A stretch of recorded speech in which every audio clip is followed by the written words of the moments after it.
ito laging basa yung kalsada. Ito parang mas malapit ito dito sa may airport. Malapit na tayo sa pinaka dulo.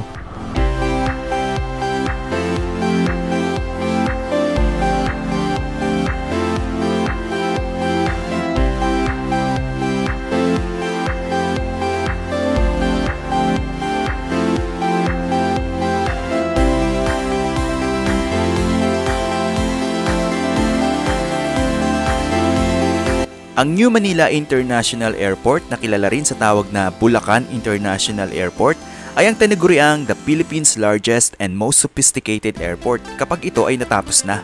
Ito ay proposed project ng San Miguel Corporation na naglalayong makatulong na ma-decongest ang Ninoy Aquino International Airport. Itatayo ito 35 kilometers north of Metro Manila.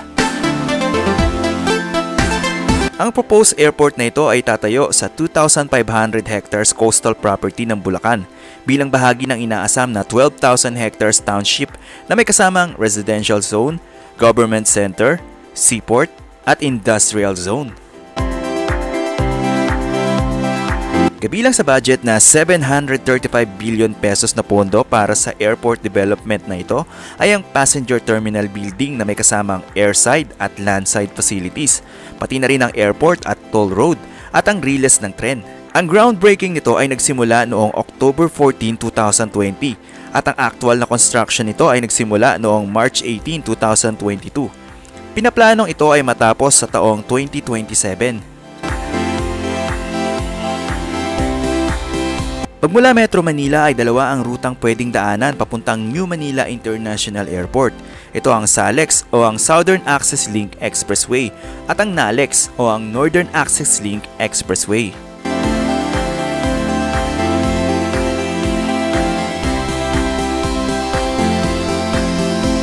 Okay, magandang araw sa inyo lahat.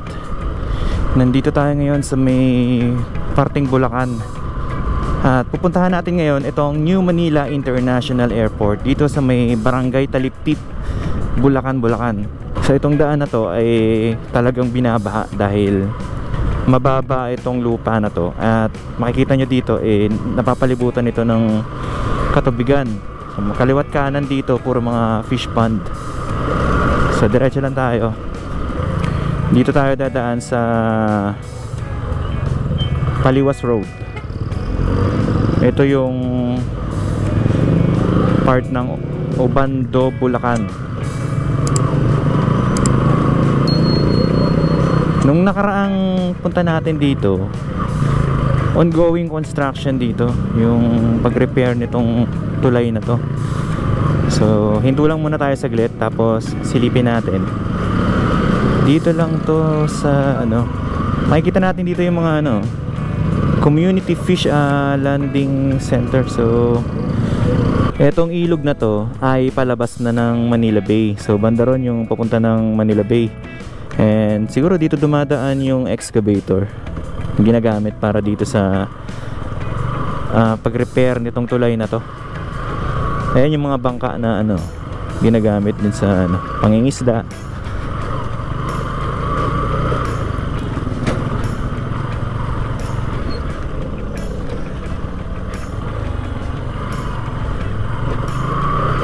Tapos marami tayong nakikita dito ng mga excavator na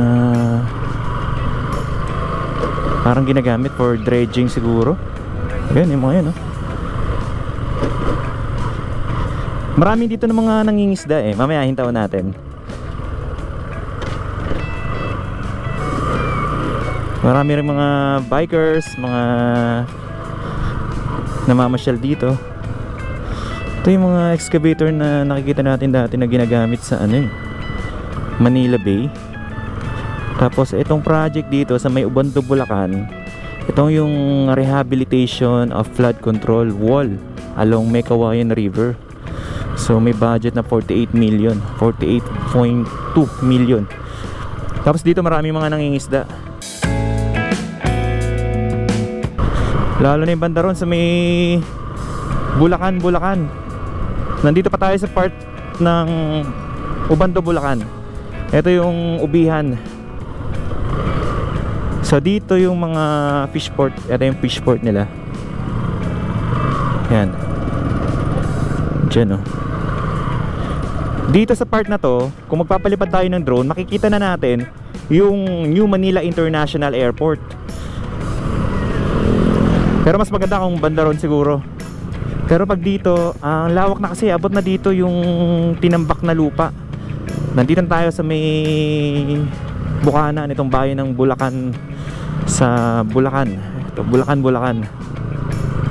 Itong Bulacan ay isa sa pinakamatandang bayan sa Pilipinas. So dito pinanganak si Marcelo H. Del Pilar at si Gregorio Del Pilar. Ito, binabahato rito eh. Kasi pag high tide tsaka maulan,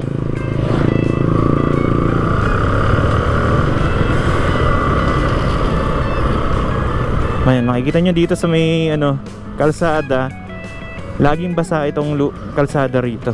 Ito, parang hindi natutuyo yung tubig kasi dyan sa kabila mga palaisdaan din. So para tayong dumadaan sa isang mahabang isla na napapalibutan tayo ng tubig.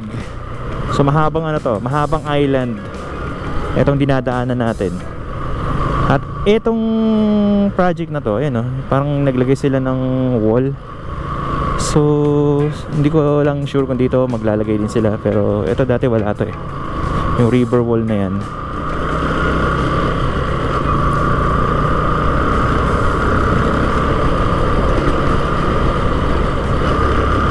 Lawak na, oh. Pag dito kayo tumayo, makikita nyo dyan yung tambak ng lupa doon.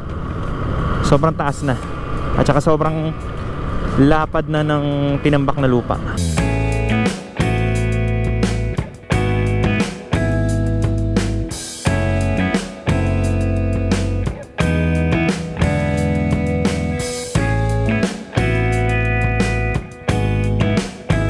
Hindi natin napuntahan yung mga nangingisda. Walang nangingisda. Maganda sanang i-feature natin yan sa vlog natin, yung mga nangingisda dyan sa sa gilid. Sayang. Ang ganda pa naman lang tignan habang nangingisda sila. Ayan, ito na, malapit na tayo sa may barangay hall nitong barangay Taliptip. Daan lang tayo dyan sa may tulay. And simulan na natin yung pagpapalipad ng drone.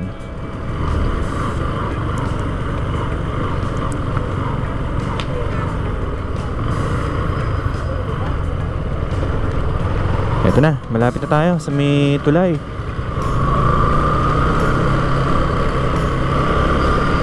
Dito tayo sa may barangay Taliptip.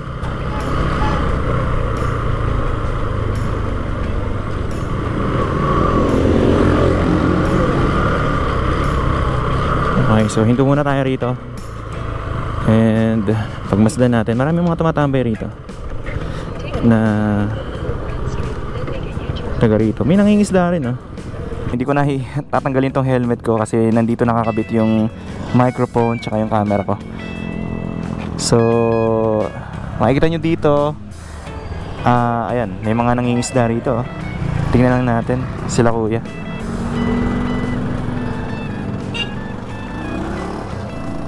Ayan, oh. Ito yung river. Dito, lapitan natin yung dito sa kabila.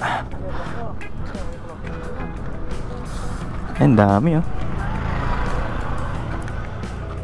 Ano kaya nahuhuli nila rito, sir? Anong isda nahuhuli dyan, sir? Ha? Bit-bit? Ano yan, mga lang yun, nakakawala lang dito? Mga fish pan din? Galing fish pan yung mga nakawala?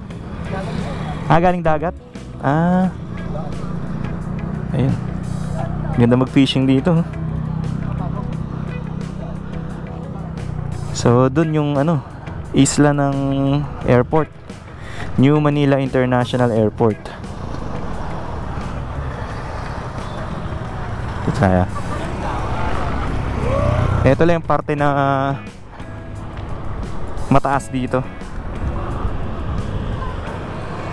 maambon na, sayang.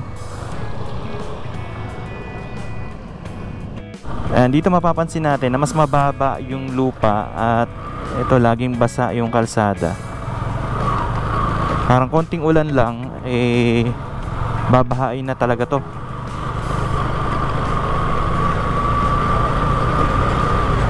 Itong part na to, ito yung part na lumulubog talaga sa baha.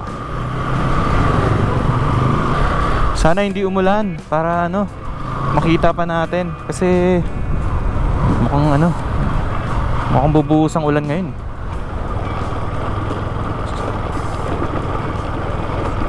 Tingnan natin dito, parang mas malapit to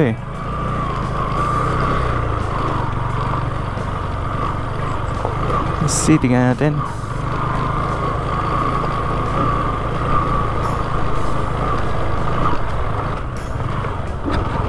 So malapit tayo. Ang dinadaanan natin ay itong bandang dulo na lampas na to sa barangay Taliptip.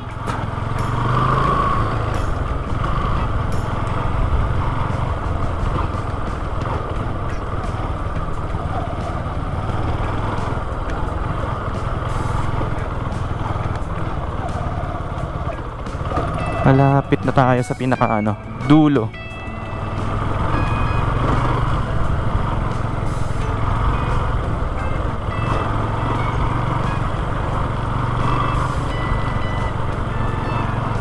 Ang lawak pala dito. Haba ng daan. Mostly, every time na nagbablog tayo, ang nakikita lang natin is yung sa may kabila, is may bandang gitna. Pero hindi tayo nakakaabot dito.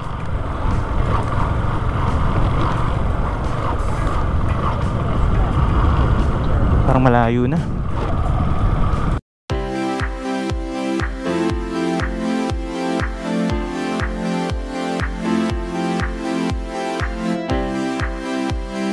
Sa update natin ngayon dito sa may New Manila International Airport, dito tayo nagpalipad ng drone sa may dulong bahagi na nitong Barangay Taliptip. Usually kasi kapag nagpapalipad ako ng drone, makikita nyo dito sa may kaliwang part ng reclamation area nitong New Manila International Airport. Etong tuyong bahagi ng lupa or buhangin, yan lang yung laging naaabot ng drone natin. So ngayon, dito tayo nagpalipad ng drone. Ito yung part ng reclamation area na hindi natin naaabot. So ipapanin ko yung camera ng drone dito sa may kaliwa. Ito yung sa may bandang malapit to sa may dinaanan natin, papunta ng Barangay Taliptip. Yan yung tuyong part ng buhangin. Marami dyan nakikita natin na dumadaan ng mga sasakyan. And ipapanin ko yung camera papunta dito sa may kaliwa. Makikita natin dyan yung Barangay Taliptip. So, ito yung tulay kung saan nakapwesto tayo kanina. Yan, yung may mga nangingisda. Ito, itong tulay na yan. Tapos, itong mahaba na to, yung sinasabi ko kanina, para tayong dumadaan sa isla na mahaba. So, talagang babahain itong lugar na to kasi maliit lang yung lupa ng barangay nila. Kapag nagka-high tide, talagang lumulubog yung daanan ng barangay. So yun, lapit tayo ng konti dito sa may reclaim area ng New Manila International Airport. Ito na siya ngayon as of December 3, 2023. So meron tayo nakikita dyan na parang may mga markings na nandito. Hindi ko rin alam kung para saan yan. Pero ang nakikita ko lang ngayon ay malaki na yung improvement. Kasi medyo matagal na rin yung huling nag-update tayo. Parang 2 months ago na ata yun. So Sunday to nung pinaliparan ko ng drone. Kaya siguro wala tayong nakikitang gumagalaw dyan ng mga heavy equipments. Ayan, ganito siya kalawak ngayon. So, yung sa may dulo, aabot yan sa may bandang Ubando, Bulacan. Doon sa may bandang Ubihan. Ganun na siya kalawak, kaya kung papaliparan ko siya ng drone, hindi na kinakaya ng drone yung magkabila ang dulo nitong reclamation area kasi napakalawak na talaga, tsaka napakalayo na yung magkabila ang dulo. Kung estimate ko siguro nasa mga 3 kilometers ata to. More than 3 kilometers yung layo magmula sa pwesto ko. Yan, so balik tayo sa pinanggalingan natin. Nakikita nyo yung parang isla dyan na red. So dito tayo nakapwesto. Yan. Lawak na. Tapos meron pa na tayong nakikita dito na siguro ano to, yung daanan ng tubig sa para kapag kino-compress nila yung lupa para mas maging matibay yung pundasyon ng lupa. So diyan dumadaan yung tubig. Sa susunod, isusubukan ko naman na doon naman sa may kabila, sa may pinakadulo naman, para makita natin kung ano na yung mga ganap doon at kung ano na yung mga kung gaano nakalawak yung reclamation sa may dulong bahagi. Kasi ito parang dulo na to ng bayan ng Bulacan. So ganito siya ngayon. Parang may mga nakikita tayong mga ano no, parang markings yata. Para yan sa ano, sa kung saan ilalagay yung mga runway. Ayan, meron na. Ito yung nakikita natin ngayon. Sobrang lawak na oh.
Okay, so maraming salamat sa pagsama sa akin dito sa simpleng update natin sa may New Manila International Airport. Ngayon po ay December 3, 2023. Magkita-kita po ulit tayo sa mga susunod na updates. And God bless po sa inyo lahat. Thank you so much.